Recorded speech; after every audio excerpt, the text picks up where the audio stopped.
Bueno, la política, que es el deporte preferido de los dominicanos, si el béisbol se duerme mucho, cuando viene a ver, es desplazado por la política como el primer pasatiempo de los dominicanos.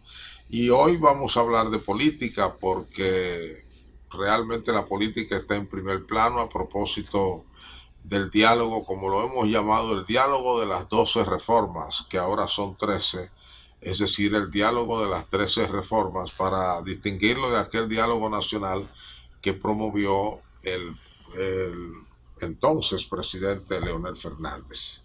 Me acompaña un político, como diría el presidente Balaguer, de raza, un político de los pies a la cabeza, un hombre que tiene una larga experiencia por sus muchos años vinculado a importantes fuerzas políticas, dirigente de primer orden del Partido Revolucionario Dominicano, don Héctor Guzmán, ingeniero agrónomo de manera primigenia, y no sé si ahora es más político que agrónomo o más agrónomo que político, y es en este momento también delegado, parte de la comisión del Partido Revolucionario Dominicano, junto con el presidente de esa organización, el ingeniero Miguel Vargas.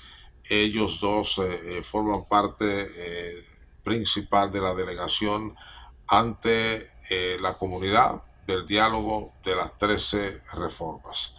Vamos a hablar de todo esto. Se suma también la propuesta que ha hecho la Junta Central Electoral, y se suma también las múltiples propuestas que ahora están saliendo desde distintos destinos. De manera que yo sé que va a ser un programa muy interesante y le invito a que lo compartamos.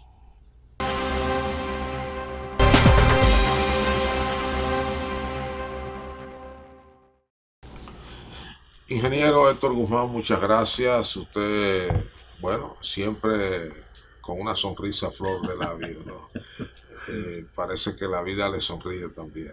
Qué bueno. Bueno, saludos a ti, bienvenido, y a los amigos televidentes. Bueno, que situaciones como esta hay muchas que hasta risa le causan. Ya, y bueno, para usted es una más. Sí, una más. A decir una verdad. más. Cuando tú hablabas del diálogo, yo estaba recordando el diálogo nacional que produjo Leonel Fernández. A mí me tocó participar en eso. Yo formé parte de esa comisión organizadora. Sí, y también con el doctor Lores Cabral. También me tocó el famoso diálogo del Pacto por la Democracia. Ah, sí. Ese fue muy fuerte. Bueno, diálogo hemos tenido mucho, ¿no? Y el último más reciente fue el tema de las elecciones pasadas. Así es. Que en eso fueron 2 comisiones y también me tocó participar. Sí, cómo no. Ahí fue que comenzaron a emerger otros coordinadores. Exactamente. Ya no era Monseñor Agripino Núñez por razones de edad. Él inició y después siguió el rector de Integra, Guido Guzmán. Exactamente. Que lo hizo muy bien, por cierto. Cómo no. Es un profesional muy acabado, muy bien, y un hombre muy sereno. Y creo que si de alguien puede decirse que no tiene vínculos partidarios, es él, a pesar de que su esposa era una alta funcionaria del gobierno, porque es una economista eminente. Ajá. Pero a mí me sorprendió el manejo, un manejo muy doña correcto. Magdalena Lizardo, una economista eminente, uno de los cerebros mejor, como decimos, mejor cuadrados, mejor organizados, en amueblados, económica, amueblados también decimos, etcétera. Antes de que entremos en política, yo quiero considerar su condición de ingeniero agrónomo, porque he visto, y supongo que usted está informado, de manera reiterada en los medios de prensa, protestas muy tristes de profesionales de la agropecuaria, porque se dice que este gobierno, como ningún otro, ha retirado, ha cancelado, ahora le llaman desvinculados, a profesionales de la agropecuaria, y dicen ellos que eso nunca había ocurrido en gobierno alguno. ¿Es cierto que esto está ocurriendo? Mira, yo he tenido mucho contacto con los amigos y compañeros de la Asociación Nacional de Profesionales Agrícolas, de lo cual ellos fui parte mucho tiempo cuando trabajaba en el sector agropecuario, dirigente nacional y local. Y he hablado con ellos y hay una situación preocupante. Y amigos míos que son también han llegado al secretario de Agricultura, el amigo Limber Cruz, que es una persona con la que yo compartí políticamente porque éramos del mismo grupo político, a lo interno del PRD y del PRM. Yo le he dicho a ellos que la experiencia que se tiene en el sector agropecuario es que el secretario de Agricultura que se lleva bien con los gremios termina bien, que el que se lleva mal termina mal, que eso lo hemos vivido, porque los agrónomos, bienvenido, y tú que fuiste una persona muy ligada a esa área, tú sabes que independientemente de bandería política, siempre nos llevamos bien y siempre. Sí, claro. Por ejemplo, en la época de Balaguer. Compañeros de estudio, sí, en la época de Balaguer. Danzas. Sí, en la época de Balaguer, siendo nosotros de la izquierda y éramos profesionales agrícolas, nosotros era muy difícil que te cancelaran. Te podían trasladar, sí, pero cancelarte era muy difícil. Entonces, después de los tiempos vinieron para acá, eso de cancelación de agrónomos dejó ser cosa del pasado, a menos que no fuera por una falta grave. Entonces, lo de ahora, sí, yo tengo informaciones oficiales de que se han generado cancelaciones de técnicos agropecuarios importantes. Y eso preocupa. Preocupa por la situación que se da en términos de la armonía laboral, que es importante porque los agrónomos todos somos solidarios. Fíjate, yo soy amigo del Limber Cruz, pero esa parte yo esa la cuestiono. O sea, porque ante todo, los profesionales agropecuarios, ahora mismo en el sector agropecuario, sobre todo en la agricultura, hay una cantidad de profesionales agropecuarios que están más de pensión que tú estabas hablando de cancelación y de movimiento.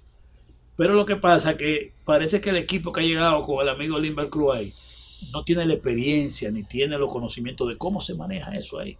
O sea, lo que tú debes tener de aliado para manejar el sector agropecuario son los gremios agropecuarios. El tema es quiénes también lo van a sustituir, porque se sabe que en este país la agronomía no ha llenado las aulas en los últimos años. Poca gente está estudiando eso, porque ¿qué es lo que pasa? Nosotros hemos podido ver, yo analizando con muchos de los técnicos que le preguntan por qué quedó cancelado. Se ha dado una línea de que es persiguiendo los salarios. Como un agrónomo, un técnico tiene un salario bueno, lo quieren sustituir quizás por otras personas, que es un activista político, por el salario, no por el técnico. Porque si tú me dijeras a mí que tú quitaste un técnico de aquí, lo moviste para acá y pusiste otro técnico, bueno, eso es aceptable. Pero cancelar técnico agropecuario, mira, hay profesionales que le ha costado mucho al Estado prepararlos, sobre todo los que están en la parte que tiene que ver con la sanidad animal, la sanidad vegetal, que trabajan en aeropuertos, que trabajan en un muelle. Y esas son gente que su preparación, además de tiempo, muchos recursos del Estado invertidos. Entonces tú no puedes venir de golpe por raso a cancelarlo. Yo le he dicho... Y guardan la memoria de todo lo que ha ocurrido aquí después de Trujillo. Tú sabes que en el sector agropecuario nos conocemos todos. ¿Quién es especialista en asuntos de maíz, en asuntos de habichuelas, en asuntos de sanidad vegetal? Entonces son gente que tú los respetas, son autoridades. Yo le diría al ministro de Agricultura que él tiene que revisar eso y parar eso y llegar a entendimiento con las organizaciones, con los gremios. ¿Y cómo tú vas a dirigir el sector agropecuario en una confrontación con los gremios agropecuarios? No es posible. Ya, así mismo. Yo creo que lo más saludable para la agricultura, para el país, para la propia clase profesional agropecuaria, para el sector productivo nacional, es una armonía laboral con los gremios agropecuarios, porque demandar mejoría salarial, demandar toda una serie de cosas, eso es normal.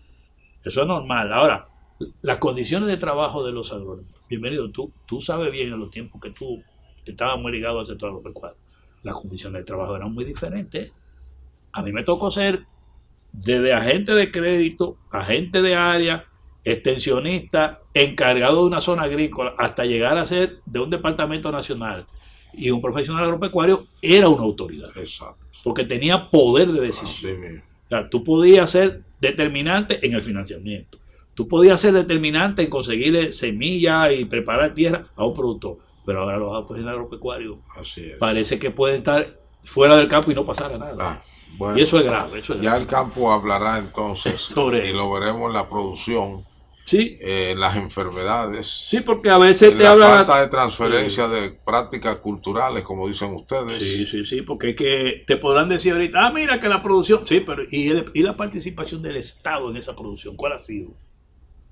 ¿Cuál ha sido? Que el agrónomo es el consejero, el hermano mayor que le dice al agricultor, al labriego que siembra, qué sembrar, cómo sembrarlo, cómo protegerlo de las plagas, el tiempo de cosecha, cómo evitar las pérdidas de cosecha, etcétera. Y si esa persona no está o está un imberbe, finalmente seguimos con el asunto artesanal. No, y que la producción va a disminuir sobremanera. Y el riesgo de que... Y ahora hay abundancia porque el turismo está en el suelo. En el suelo, no, y además tú corres riesgo, como tú no tienes a profesionales del área trabajando en esto, tú corres riesgo de que te penetren enfermedades. Así es. Para la planta, es. como nos pasó ahora con la fiebre porcina. Sí, entonces cuando viene a ver, se va a pique lo que tenemos, ya todo. Y eso es un país de tantas plagas en el sector agropecuario. No, y tenemos serias amenazas ahora mismo. Ya. Esa área hay que tener mucho cuidado, porque tenemos serias amenazas y a veces uno no quiere hablar. Por ejemplo, el caso del ganado, ahí hay situaciones que son gravísimas, pero uno no quiere alarmar. Sí, no quiero alarmar. Ingeniero, vayamos a la política. El diálogo nacional aquel de que hablamos duró alrededor de un año. Y era un diálogo abierto, que no tenía un libreto previo, como parece que tiene este. Y de consulta popular fue. Exacto. Este es un libreto de 13 reformas, pero reformas cabezonas. ¿Qué tiempo y cómo es? Porque tengo entendido que todavía están pensando, discutiendo y hablando. ¿Cómo es que vamos a manejar esto? Es decir, la metodología. Mira, tú hablaste del diálogo nacional de cuando Leonel Fernández. La diferencia de ahora era que en ese diálogo se tenía un plan, se tenía una agenda, se tenía una ruta. Que después la conclusión, algunas se aplicaran o no se aplicaran, ya es otra cosa. Pero la metodología, la consulta, los equipos que estaban trabajando y el mismo equipo que dirigía a Carlos Dores con la dirección, vamos a decir, del presidente de la República, tenía muy claro lo que quería y hacia dónde iba a llevar, ¿verdad? Sí.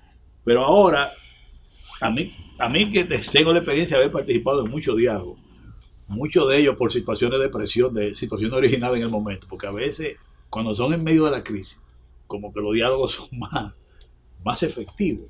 Sí, porque obligado hay que llegar a una conclusión. La crisis te obliga a establecer un método correcto. No, y a llegar a una conclusión. A llegar a una conclusión. Cuando son estos diálogos que son como preventivos. Exactamente. Como que la situación no es igual. O sea, hay como quien dice, como que no hay emoción. No hay como esa mística. No, y que está el peligro de que entran las tácticas políticas. Sí, además. Ahí hay un juego más diferente, ¿no? A mí me da la impresión, y mira, yo estuve en esta semana en esa reunión. ¿Y cuál era la agenda de esa segunda convocatoria?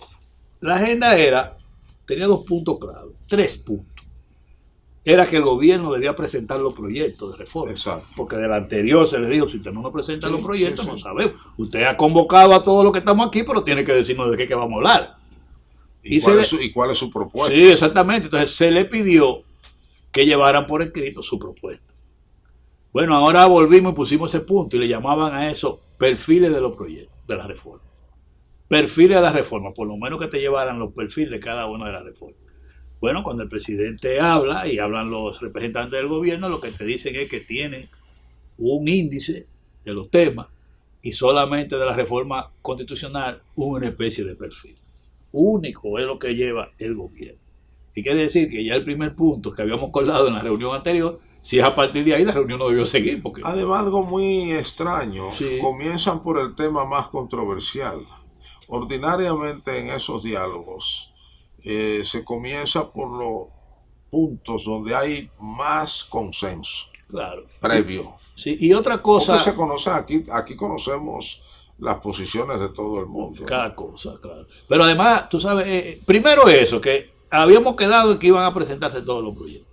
Perfecto. No se presentaron. Segundo era la metodología. La metodología del trabajo. Bueno, cuando llegamos ahí a hablar de metodología, ya los partidos más o menos nos habíamos preparado para proponer metodología, y sucede que ahí lo que se plantea es que el Consejo Económico y Social, que ya tiene su metodología definida como Consejo Económico, inclusive con asesoría de organismos internacionales, que ellos reciban la propuesta para entonces el Consejo Económico y Social traer una propuesta de metodología. Pero eso pudimos haberlo hecho en la reunión anterior. Bueno, pero pasó ese punto. ¿Ustedes le entregaron, los partidos entregaron su propuesta? No, porque ahora es que vamos a... Porque nosotros queríamos exponer ahí, pero como nos dijeron que vamos, pues está bien, no hay problema. El tercer punto era la convocatoria a otros sectores. Ese era un punto para lo cual fuimos preparados también. Sí. ¿Qué posición íbamos a tener nosotros sobre ese punto? Bueno, ese punto no se pudo tratar. Ese punto quedó sin acuerdo. Y la verdad es que si se abre... para una especie de lo que quiso hacer Leonel Fernández, una especie de consulta, de democracia directa. Eso fue, sí. Eso es ad infinitum. Sí. Porque eso va a cada persona y da su programa de gobierno. No son discursos. Yo me pasé un tiempo ahí terrible en eso. Pero mira, entonces, ¿qué es lo que...? Muchos discursos ayer. ¿Ayer? Sí. No, ni fuera de orden. Yo te estoy diciendo que yo me reía. Yo decía, como yo he visto tantos días, y veo los actores, yo ahí miraba lo que estaban ahí, y digo, bueno, de lo que tuvimos el pacto por la democracia, déjame ver quién mata aquí. Yo no vi ninguno. Nada más estaba yo solo. De lo del pacto por la democracia. Porque uno siempre tiene esa experiencia. Exacto. Yo digo, ¿qué tú no está aquí que estaba en ese tiempo? Pero no lo encontré. No fue ayer. No fue esta semana. Entonces, podemos decirte que el diálogo tiene una situación, primero eso que yo no noto claramente, que el convocante, el que debe liderar ese diálogo, no está claro en qué quiere, cómo lo quiere y con qué cuenta. Eso es fundamental. En el diálogo nacional no hubo propuesta previa, porque en realidad el corazón, la esencia de aquel diálogo nacional era recoger primero las necesidades, claro, y segundo, qué proponía la gente para enfrentarlo. Yo recuerdo. Era recoger, de hecho hay 2 tomos enormes, bien completos, pero ahora no. Ahora son reformas específicas y son enunciados, y que además como dije al principio, son reformas cabezonas. Y yo te voy a decir algo más. Que no se puede improvisar alrededor de ellas. Sí, yo te voy a decir algo más. Cuando digo que el convocante, que es el que tiene que liderar ese diálogo, no ha puesto sobre la mesa de manera clara qué tiene, qué es lo que quiere, hacia dónde vamos a llegar y cómo vamos a llegar. Porque eso es fundamental. Exacto. ¿Qué es lo que hacen los organismos internacionales? Primero reúnen a los expertos. Y los expertos de todos los países, si es economía, se ponen de acuerdo, sacan un documento. Ese documento entonces, los funcionarios políticos, puede ser el canciller o el presidente de la República, lo hacen suyo con sus observaciones. Y cuando van al plenario final, ya hay un consenso. Claro. Por ejemplo, aquí nosotros estamos estableciendo que debía hacerse. Si tú vas a tener una mesa de discusión, esa mesa de discusión con la representación de las organizaciones que tú convocaste al diálogo, lo que yo concluya ahí, tú lo traes al plenario para que ahí sea que se determine la aprobación. Una vez que se han puesto en consenso en la mesa técnica. Exactamente. Porque los técnicos deben hablar primero. Exactamente. Entonces, pero esas cosas... El político no puede manejar todos los temas. Entonces ahí es que esas cosas como que no están claras, qué es lo que tú quieres, cómo tú lo quieres. Esa es la parte que estamos discutiendo. Y llama mucho la atención, a mí me llama mucho la atención que el presidente Luis Abinader, que es el más interesado, porque es el proponente y el convocante, a la primera no fue. Y a la segunda va y se ausenta. Eso le quita. Bueno, quizás no tenía que mantenerse ahí todo el tiempo. Sí, debió de mantenerse, porque es que estamos en la parte inicial. Ya. Y la presencia, mira, yo noté de una vez que con la presencia del presidente tiene otro carácter, de que él se ausenta, como que tú no... Baja la cosa. Porque uno como político tiene el olfato. Ojalá no ocurra que ustedes, los principales partidos, comiencen, como pasa a veces, a dejar de ir. Vamos a suponer un partido que ayer llegó con una delegación de 4, ya en la próxima manda 3, después 2, después 1 y después cuando viene a ver está totalmente ausente. Eso va a depender de la productividad de las próximas reuniones.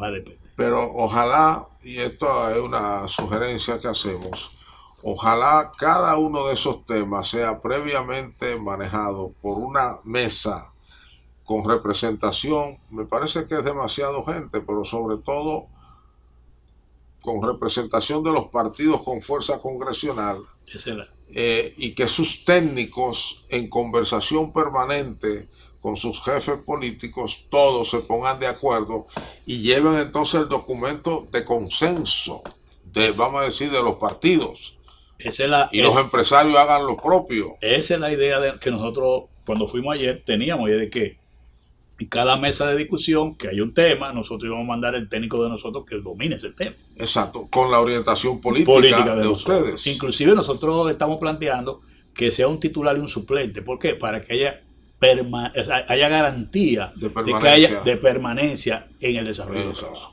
Vamos a un segmento comercial para seguir con esta entrevista con el ingeniero agrónomo Héctor Guzmán.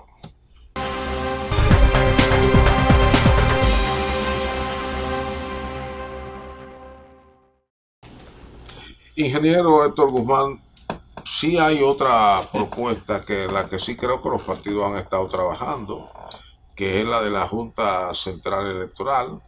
Yo no sé si sorprendió a los partidos porque ha trascendido que esto no fue discutido previamente con los delegados que los partidos tienen ante la Junta, un hecho sin precedentes, yo creo, una propuesta tan importante, porque ordinariamente estos temas eran aireados, se escuchaba, por lo menos se escuchaba el parecer de los partidos a través de sus delegados. Se ha dicho y no se ha desmentido que en esta ocasión no fue así.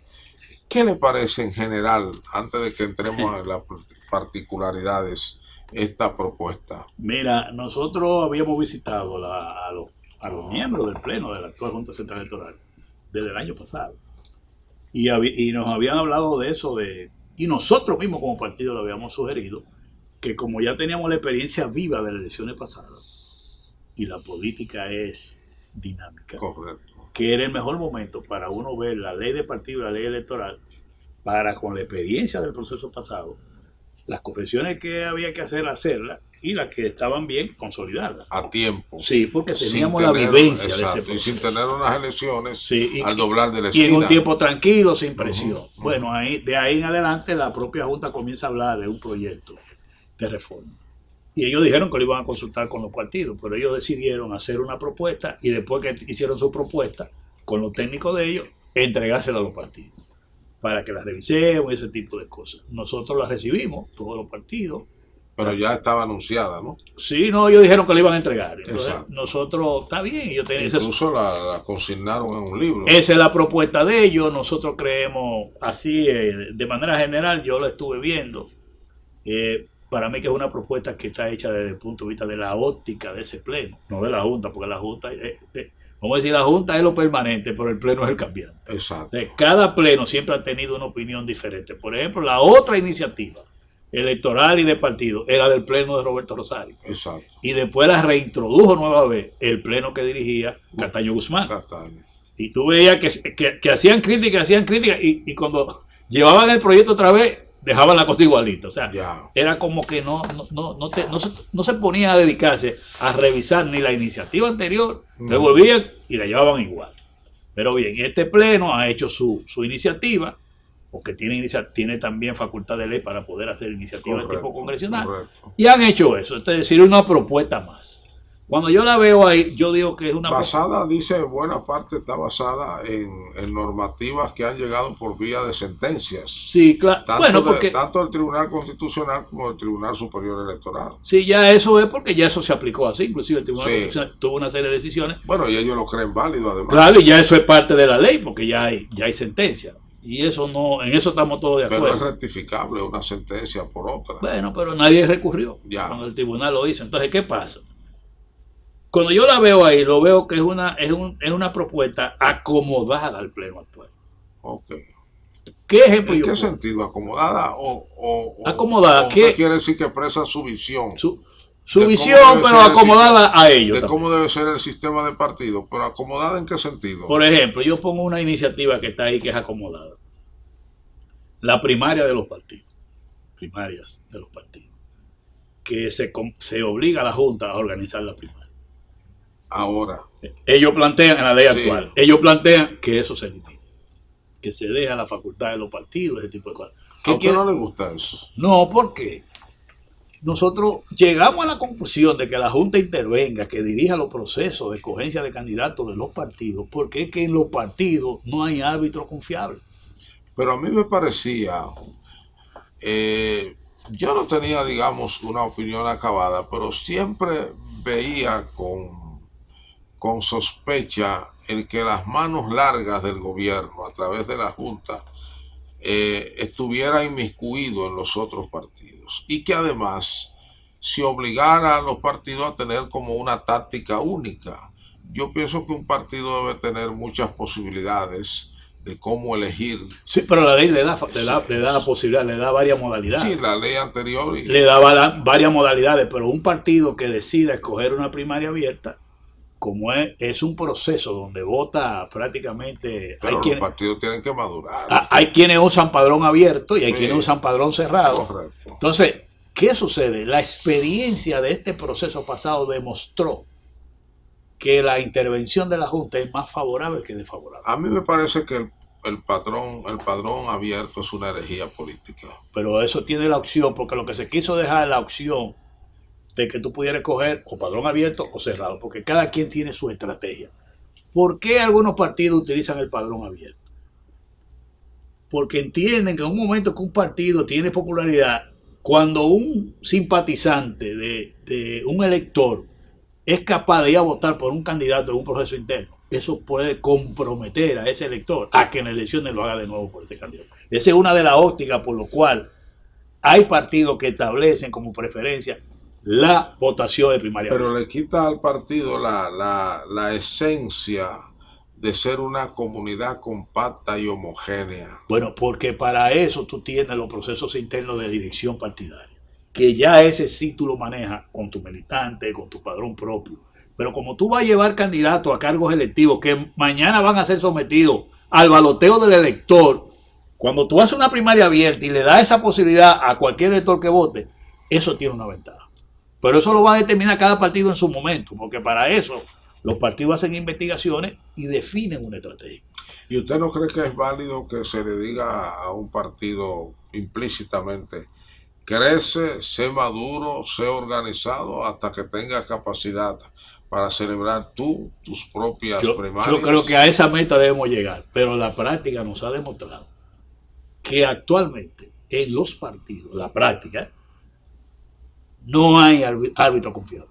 Pero todo termina. Es raro el partido que organizado por ellos mismos no terminaba en una crisis. Sí, pero bueno, y todavía, fíjate que todavía el PLD, en el último proceso con las primarias, terminó en una división.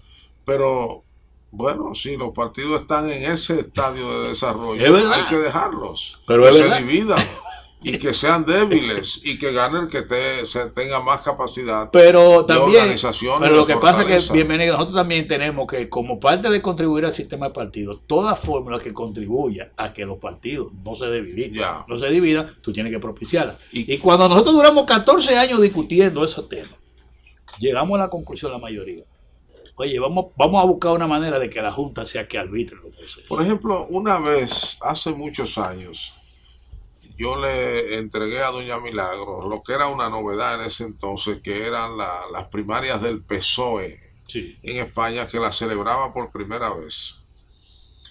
Y que aquí ya el PLD lo había hecho una vez y no sé por qué abandonó ese método. Tú eres un precandidato, el partido te da una oficina que la paga el partido. Sí. Te nombra un personal mínimo, 3, 4 personas, que es la misma que le va a nombrar, le va a dar a otro que es precandidato. Tú no puedes hacer promoción fuera del partido, sino al interior del partido. Y el partido te hace un itinerario, y a los demás también, para que no choquen, para que tú vayas a Higüey de una exposición, presente tu propuesta, después vaya a otro sitio, y así se hacen las primarias. El problema es que las primarias en República Dominicana han sido convertidas casi en elecciones nacionales. Claro, porque además, fíjate, sin embargo, la ley prevé todo esos controles, pero no se aplican. La facultad de la Junta no. Los partidos no quieren, a los partidos no, la Junta, la Junta no vamos a decir, los miembros de Junta que hemos tenido no han sido diligentes en aplicar esa medida. Es que es difícil tener poder frente al liderazgo político. Pero mira, bienvenido, tú te pones a ver ahora. Disciplinar al liderazgo político es una tarea difícil. Pero el problema es que o ponemos la cosa en la ley que vamos a hacer, o no la ponemos.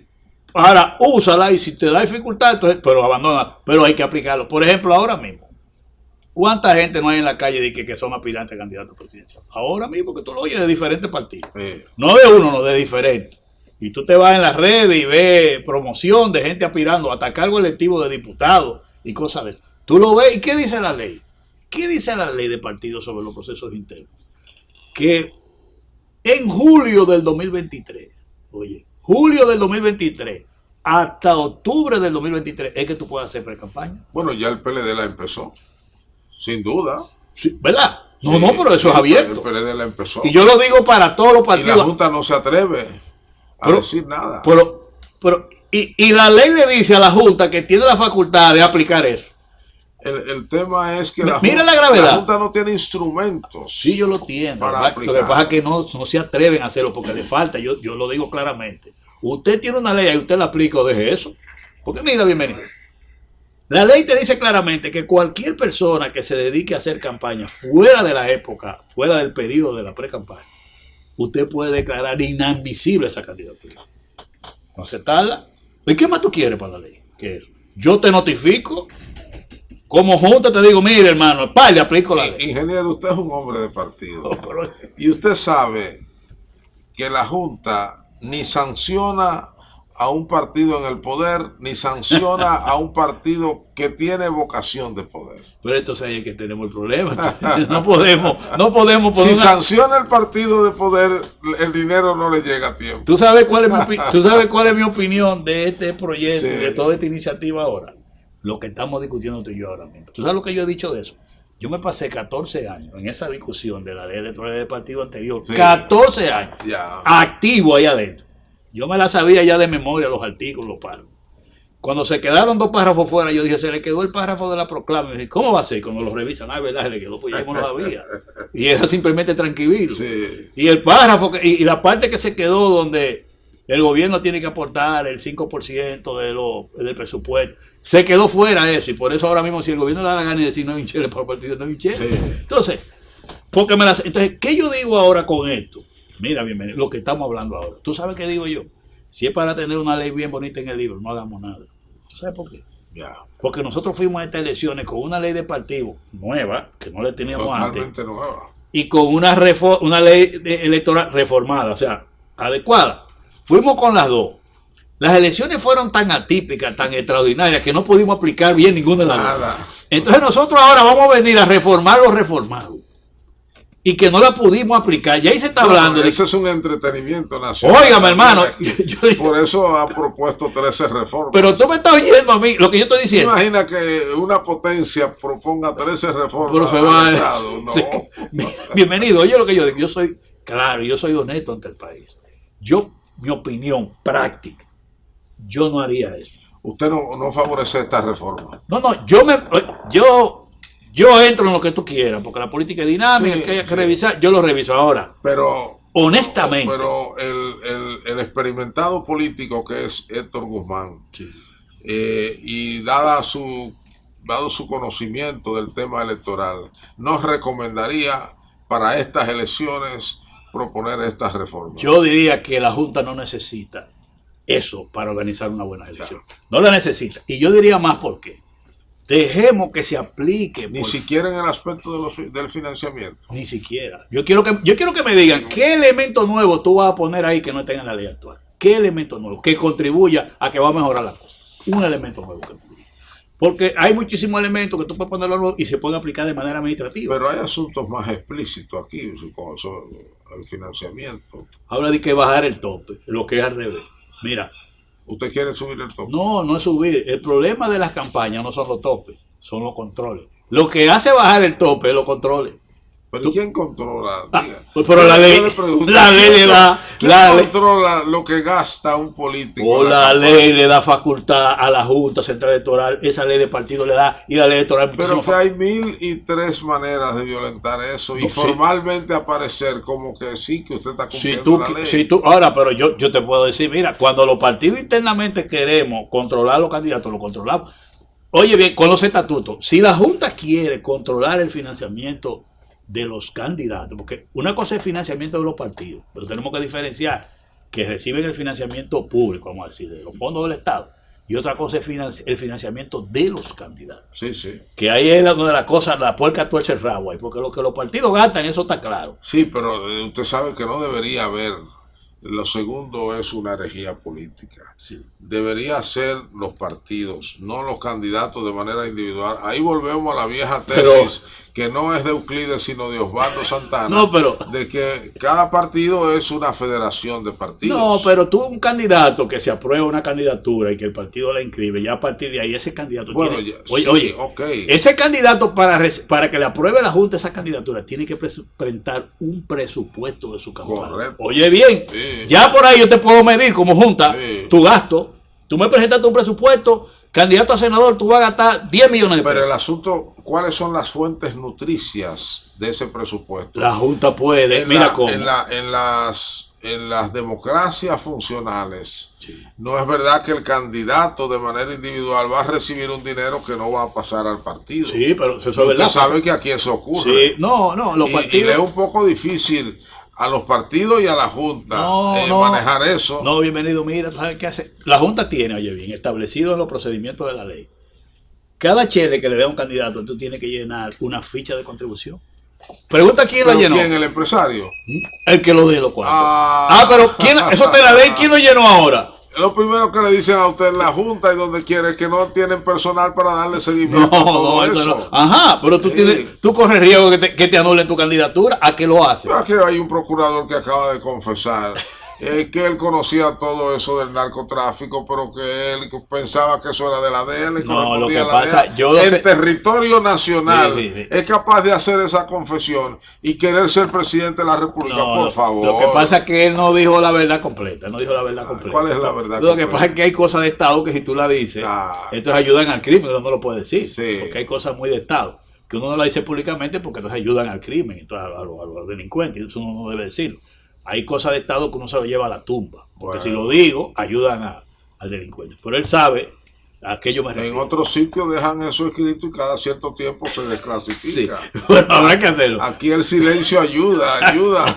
Pero lo que te quiero decir, bienvenido, es que todas las decisiones, las atribuciones legales que tiene la ley de partido actual y la ley electoral actual, si esta Junta aplicara por lo menos una parte de ella, tuviéramos una mejor elecciones. O sea, yo no estoy de acuerdo con preparar una ley muy bonita, con todo bien hecho, para no aplicarla. Y ese es el tema. Miren el fraude que se alegó y que después se demostró. Por lo menos no digamos fraude, digamos todo el problema técnico que había. ¿Qué hizo el Pleno de la Junta? Que ignoraba eso. Y estaban viéndose face to face. Los técnicos que lo sabían, los extranjeros que lo sabían y los miembros del Pleno que no lo sabían. Y entonces la culpa no es de la institución, no es de la ley, es de los que están ahí dirigiendo.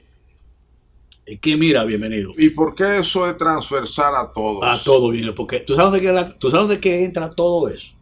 Todo esto de corrupción, de manejo político, de manejo de juntas, ¿dónde entra? El problema no son las leyes, no son los reglamentos, no son las leyes, es la persona. Bueno, yo estoy de acuerdo. Oye, como principio general. En mi práctica política me ha demostrado a mí que todo eso puede estar muy bonito, reglamento y ley, es la persona. Yo te voy a poner un ejemplo. Tú veías el escándalo que había en la Lotería Nacional ahora con el anterior administrador. Pusieron a Kiko Tavares. ¿Y qué ha pasado? Pero ¿cuántos Kiko Tavares? Pero te voy a poner el ejemplo que yo pongo con la misma ley, con los mismos reglamentos, los mismos sorteos. ¿Cuántos Kiko Tavares? Bueno, pero eso es lo que tenemos que buscar. Tú no puedes tener funcionarios que... Oye, yo he dicho lo siguiente. Si tú pones un hombre serio, una gente seria, una mujer seria en una institución, con la misma ley, con los mismos reglamentos, la funciona. ¿Usted no recuerda que cuando, según Wikileaks, cuando el presidente Fernández le dicen los americanos, le hablan de la corrupción entre los militares y demás, y que hay que tomar medidas, él confiesa de manera paladina, según el documento del Departamento de Estado, que si lo hace, esos militares hasta me tumban? Pero eso es un argumento para evadir el tema, pero asuma responsabilidad para que tú veas. Porque yo creo en eso. Yo creo que, mira, en el caso porque cuando yo hablo de la Junta, igual que cuando hablo con los partidos, a mí no me gusta generalizar, yo hablo con los funcionarios que están en el momento. Entonces usted se quedaría con la ley actual. Yo digo que si le pondría un poco una inyección de energía y de valor a los miembros del Pleno. Sí, y de voluntad de hacer las cosas como dice esa ley. Y no necesitarían de que dedicar tiempo. Porque si duramos 14 años aquella vez discutiendo, ¿cuánto vamos a durar en esta? Usted recuerda que la Constitución de la República establece que la Junta debe hacer unas elecciones equitativas. Sí. y que no ha habido, hemos tenido 2 juntas después de eso, después del 2010, y no hemos tenido jueces en la junta capaces de entender ni de ponerse de acuerdo en qué significa equidad. Ese es el tema. Ese es el tema, como tú has dicho, tenemos las leyes, tenemos los reglamentos, tenemos la institución, pero los que la dirigen no se han atrevido a aplicar eso. Pero ante las realidades que tenemos funcionarios que no siempre aplican la ley, ¿qué mecanismos legales nosotros podemos tener para, digamos, empujar a los partidos en este caso y a los candidatos y empujar a la Junta a acercarse más al cumplimiento de la ley? No, yo pienso que es la misma, el mismo sector del liderazgo partidario, porque ahí es que entra la otra parte. Yo estoy hablando del pleno de la Junta. Si hay miembros de la Junta que estén dispuestos a eso, funciona la cosa. Ahora, en los partidos, por eso no me gusta generalizar de que los partidos, no, vamos a hablar del liderazgo de los partidos, que hoy puede ser uno, mañana puede ser otro. Yo te aseguro a ti que liderazgo comprometido con asuntos de principio, de una moral ética, funciona diferente en cada partido cuando lo hace. Y lo hemos tenido. Pero tenemos ese liderazgo ahora. Ahora no lo tenemos. ¿Y entonces? Yo te voy a poner un ejemplo. Bienvenido, una gente que tú conocías. En el 2002, en el PRD, estando nosotros, el gobierno de Hipólito Mejía, la comisión organizadora del PRD de un proceso convencional para las elecciones del 2002, la dirigía Tuey de Castro, presidente del PRD, y teníamos una comisión organizadora. Más de 4 aspirantes que teníamos la sospecha, teníamos la información de los diferentes pueblos donde ellos pertenecían, vinculados al narcotráfico, no se aceptaron su candidato por una decisión política de la comisión. Sí. Para poner un ejemplo, y buscamos un mecanismo. Porque, ¿qué pasa? En un partido, lo primero que te informan de la situación de un aspirante son los mismos compañeros del lugar. Claro, te traen caja de expediente. No, es que se conoce el cojo sentado. Y entonces, ¿tú te crees que en una comisión, en un partido, que no van a saber lo que pasa? Ahora. Bueno, pero usted sabe que hay un silencio. Ve a ver cuánto. Porque beneficia a todos. No a todos. Yo por eso no generalizo. Ve a ver cuántos dirigentes de los diferentes partidos ahora con este tema están opinando. Chequea para que tú veas. Chequea. No, nadie. Mira, yo te lo iba a enseñar, que yo traje por ahí. Oye, en enero del 2019, yo advertí eso que estamos pasando. Lo advertí, dije, señores, y yo dije, fíjense que no hablan, pero yo lo dije, porque yo lo viví. Lo viví en positivo y lo viví en negativo. Entonces, gente como nosotros que hacemos la política 24/7, esa competencia con equidad, somos los afectados. Porque cuando nosotros, ¿de qué vale que tú te pases 10 años, 4 años, 5 años trabajando por un partido cuando a última hora te traen una persona que va a competir contigo? ¿Qué sentido tiene? Tú dirás, ¿verdad? Sí. Ahora, eso tiene que ver con el liderazgo de los partidos. Yo no digo los partidos, los líderes que son responsables. Tiene que ver con el liderazgo, pero también tiene que ver con una cultura general que hay, que va más allá de los partidos políticos. Porque la sociedad también tiene. La sociedad acepta el tejido de la corrupción. Sí, de hecho, hay historia, hay palabras, hay dichos. Sí, porque los partidos son parte de la sociedad. Hay actitudes. Y además los partidos son parte de la sociedad. Sí. Pero tú que tienes un compromiso político partidario, tienes que enfrentar esa situación. Yo recuerdo, para avalar eso que usted dice, que el doctor Peña Gómez solía decir que el PRD no era más que un retrato de la sociedad dominicana. Ahora tú tienes que tener los controles, tú tienes que tener los mecanismos para tú no dejarte afectar por ese mal de la sociedad. Es igual que el mismo votante. ¿Tú crees que el votante no sabe por quién está votando? El votante lo sabe. Ahora aquí, ¿qué hay que hacer, señores? Para tú poder hacer que esa sociedad, en esa participación, en ese derecho cambie, hay que crear conciencia cívica. A veces uno los escucha a ustedes hablar desde la buena intención, como es el discurso suyo en este momento, y escucha a otros políticos, y uno tiene la impresión, se queda uno con esa impresión de que estamos entrampados. En el sentido de que probablemente usted está diciendo, él debe ser. Él debe ser. Pero no hay quien aplique el debe ser. Ahí que yo te hablo del liderazgo. Estamos en una trampa. Del liderazgo. Porque ese liderazgo, mucha gente se ha preguntado si si los políticos dominicanos están sirviendo al bien común o están sirviendo al dinero o están tratando de enriquecerse. Mira, bienvenido, mira. Esto que dice ahí, míralo ahí. De enero del 2019. ¿Lo puedo leer? Lo puede leer. Héctor Guzmán, 2 puntos. El narcotráfico también permea partidos políticos. Eso está en acento. Mira la fecha. En el 20 de enero del año 2019 a las 14 horas, es decir, 2 de la tarde. Es decir, ahora, lo que yo te decía, todo va a depender del liderazgo de cada partido. Si hay voluntad, mira. Pero ahí es que la puerca retuerce el rabo. Porque ¿dónde venden la voluntad? No, eso viene íntegro. Con cada Vamos a un segmento para venir al tramo final de este espacio.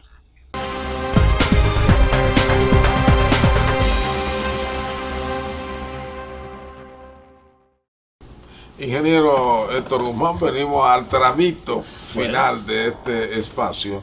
Ha sido una conversación muy interesante. Usted, como dije al principio, es un hombre muy experimentado y además un hombre inteligente, porque hay gente que de mucha experiencia, pero no saben leer y entender y comprender lo que ha ocurrido y lo que está ocurriendo. En síntesis, ¿usted preferiría que esta propuesta se dejen de lado para otra ocasión? Me refiero a las propuestas electorales. Y en cuanto al diálogo de las 12 o de las 13 reformas, ¿usted piensa que todavía falta el contorno, darle forma y que desde el Poder Ejecutivo se presenten, no sé si una a una o los 13 perfiles de las reformas? En eso del diálogo yo creo que el gobierno lo que debe hacer es propuesta concreta y establecer prioridad.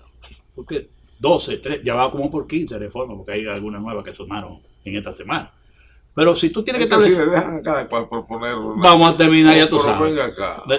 El gobierno, que es el convocante, que ha llamado al diálogo, tiene que decir cuál es su ruta y qué es lo que usted quiere, cómo lo quiere, y decir, estas son mis prioridades. Y usted de acordar cerrar. Claro, entonces... Decir no más. Sí, y decir, bueno, esta es mi prioridad, pues vamos arriba. Exacto. Y tú me lo presentas se entiende que la prioridad del gobierno es el aspecto fiscal. Entonces, si esa es la prioridad, vámonos arriba. Y me pone 2, 3, 4, esta no fuimos. Pero puso un tema mucho más polémico que el fiscal, que es mucho decir. Que la reforma constitucional. Bueno, pero que el gobierno defina su prioridad. Eso es lo primero en cuanto a esa propuesta. Y con relación al tema de la propuesta electoral que la Junta está haciendo, yo soy de lo que digo, que esa ley de partido y la modificación de la ley electoral vieja no se llegaron ni a aplicar. Entonces, tú vas a modificar lo que tú no pudiste aplicar, porque las elecciones pasadas fueron unas elecciones muy complicadas, muy difíciles, muy atípicas, que no permitieron ni en el tiempo aplicarse. Sí. Entonces tú no sabes de esa ley de partido cuáles cosas funcionan y cuáles no. Claro, la que decidió el Tribunal Constitucional, eso no hay problema, ya se están aplicando. Pero dedicarse un año o meses y meses ahora a hacer una ley bonita para no cumplirla, no, hombre. Lo que estamos viviendo ahora, que tú lo decías y yo te lo decía, aquí hay gente aspirando en la calle, pero la ley lo dice que no pueden aspirar. Sí. ¿Y qué pasa? No, celebrando actos. Entonces, ¿qué pasa? Entonces, para eso es que queremos una ley bonita para no cumplirla. No perdamos tiempo. Esta sociedad ahora mismo tiene problemas mayores que eso. En este momento. Señores, estamos en una crisis de la pandemia. Ya. Es que no queremos entender eso.